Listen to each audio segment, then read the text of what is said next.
ദൈവത്തിന് സ്തുതി. പ്രഭാതകിരണത്തിലേക്ക് സ്നേഹവന്ദനം.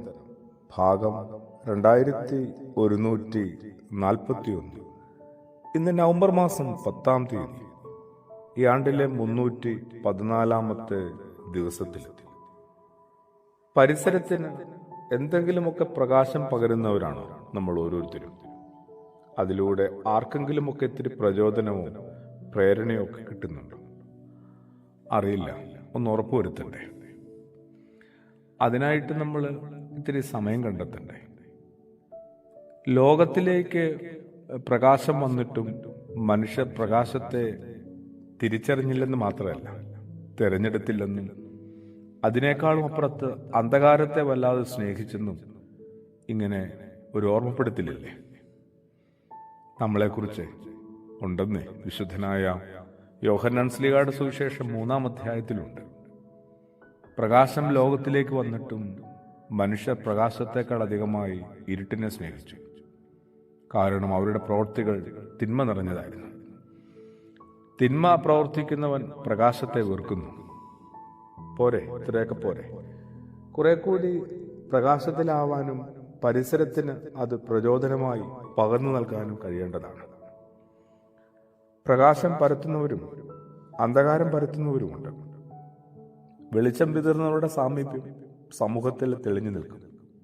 നേട്ടങ്ങളിൽ അഭിനന്ദിക്കുമ്പോഴും പരിസരം വൃത്തിയാക്കുമ്പോഴും പരദൂഷണം അവസാനിപ്പിക്കുമ്പോഴും ദുരിതങ്ങളിൽ താങ്ങാവുമ്പോഴും അപമാനത്തിൽ ഒപ്പം നിൽക്കുമ്പോഴും ആരുടെയൊക്കെ ജീവിതത്തിൽ എന്തുമാത്രം വെളിച്ചം വീശുന്നുണ്ടെന്നറിയാം. ഒരു ദേവാലയത്തിന്റെ പണികളൊക്കെ കഴിഞ്ഞു. ശുദ്ധീകരണ പ്രാർത്ഥനയ്ക്കായിട്ട് പുരോഹിതൻ എല്ലാവരെയും ക്ഷണിച്ചായിരുന്നു. അവിടെ എത്തിയവർ പെട്ടെന്ന് തന്നെ ഒരു കാര്യം ശ്രദ്ധിച്ചു. പള്ളിയുടെ ഉള്ളില് ഒട്ടും വെട്ടമില്ല. പുറത്തൊക്കെ വെട്ടമുണ്ട് കേട്ടോ. അവർ ചോദിച്ചു, എന്തുകൊണ്ടാണ് ഇങ്ങനെയൊരു ദേവാലയം ഇത്രത്തോളം പുതുക്കി പണിത്, എന്നിട്ടും അകത്ത് ഇത്തിരി വെളിച്ചം ഉറപ്പുവരുത്താത്തത്? പുരോഹിതനൊന്നും മിണ്ടിയില്ല. ഓരോ വീട്ടുകാരും നിൽക്കേണ്ട സ്ഥാനവും സ്ഥലവും അവർക്ക് കാണിച്ചു കൊടുത്തു. ഓരോരുത്തരും വന്ന് നിന്നപ്പോഴാണ് അത് സംഭവിച്ചത്. അതൊരു അത്ഭുതം പോലെ സംഭവിച്ചത്. എല്ലാവരെയും അത്ഭുതപ്പെടുത്തി.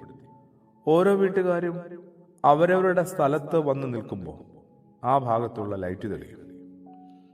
ഏതൊക്കെ വീട്ടുകാർ വരാതിരിക്കുന്നുവോ ആ ഭാഗം ഇരുട്ടിലായിരിക്കും. സാങ്കല്പികതയാണ്, പൊട്ടക്കഥയോ യുക്തിയൊന്നുമില്ല. എന്നാലും എൻ്റെ സാന്നിധ്യം കൊണ്ട് എൻ്റെ ദേവാലയത്തിനകത്ത്, എൻ്റെ കുടുംബത്തിനകത്ത്, ഞാൻ വസിക്കുന്ന സമൂഹത്തിനകത്ത്, ദേശത്തിനകത്ത്, എൻ്റെ സൗഹൃദങ്ങൾക്കകത്ത്, എൻ്റെ എല്ലാ വിനിമയങ്ങൾക്കകത്ത് കുറച്ചുകൂടി വെളിച്ചമുണ്ടായിരുന്നില്ല, വെളിച്ചം പ്രസരിച്ചിരുന്നെങ്കിൽ എത്ര നന്നാകുമായിരുന്നു. ഏറ്റവും വലിയ നേട്ടം അന്ധകാരത്തിൽപ്പെട്ട് ശരിക്കും കുടുങ്ങിപ്പോയവർക്ക് ഒരു രക്ഷയുടെ അവസരമാവുമായിരുന്നു. ആശ്വാസത്തിന്റെ നേരവും ഇടവുമാവുമായിരുന്നു. പ്രാർത്ഥനയോടുകൂടി ആമേൻ.